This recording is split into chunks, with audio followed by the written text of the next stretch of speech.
Guys, വർഷങ്ങൾക്ക് ശേഷം ഞാനൊരു വീഡിയോ ആയിട്ട് വരികയാണ്. എനിവേ, ഇത് കണ്ടിന്യൂ ചെയ്യാമെന്ന് പ്രതീക്ഷിക്കുന്നു.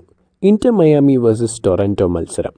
സത്യം പറയാലോ, ഇന്റർ മയാമിയുടെ ഡിഫൻസ് അട്ടർ ഫെയിലിയർ ആയിരുന്നു. എന്തോ എനിക്ക് മാത്രമാണോ എന്നറിയത്തില്ല, ആ ചുരുളം മുടിയുമൊക്കെ കാണുമ്പോൾ ലോങ് വ്യൂവിൽ ഇദ്ദേഹത്തിനെ കാണാൻ മാഴ്സലോനെ പോലെ തോന്നുന്നു. ഗൈസ്, വെറുതെ ഇരിക്കുകയാണെങ്കിൽ ട്വിറ്റർ അഥവാ എക്സ് ഒന്ന് എടുത്തു നോക്ക്. അവിടെ കസമേറോനെ ആൾക്കാർ ഇങ്ങനെ പോയാൽ വലിച്ചു കീറി ഒട്ടിക്കും. കാരണം മര്യാദയ്ക്ക് കളിച്ചുകൊണ്ടിരുന്ന ഒരു മനുഷ്യൻ ഇന്റർ മയാമിയിൽ വന്നതിന് ശേഷം ടാക്കിൾ ചെയ്യാൻ അറിയില്ല, പാസ് ചെയ്യാൻ അറിയില്ല, സബ്ബായിട്ട് പുറത്തേക്ക് എടുക്കേണ്ടി വരുന്നു എന്നൊക്കെയാണ് പറയുന്നത്. പിന്നാലെ സുവാരസും പുറത്ത്. അങ്ങനെ കുറച്ച് സബ്സ്റ്റിറ്റ്യൂഷൻസ്. 82ാമത്തെ മിനിറ്റിലായിരുന്നു ലിയണൽ മെസ്സിയുടെ ഗോൾ പിറക്കുന്നത്. ഡിപ്പോളിന്റെ കയ്യിൽ ബോൾ കിട്ടുമ്പോൾ അവൻ അഡ്വാൻസ് ചെയ്യുന്നു. എന്നാൽ മെസ്സി ഓഫ് സൈഡ് പൊസിഷനിലായിരുന്നു.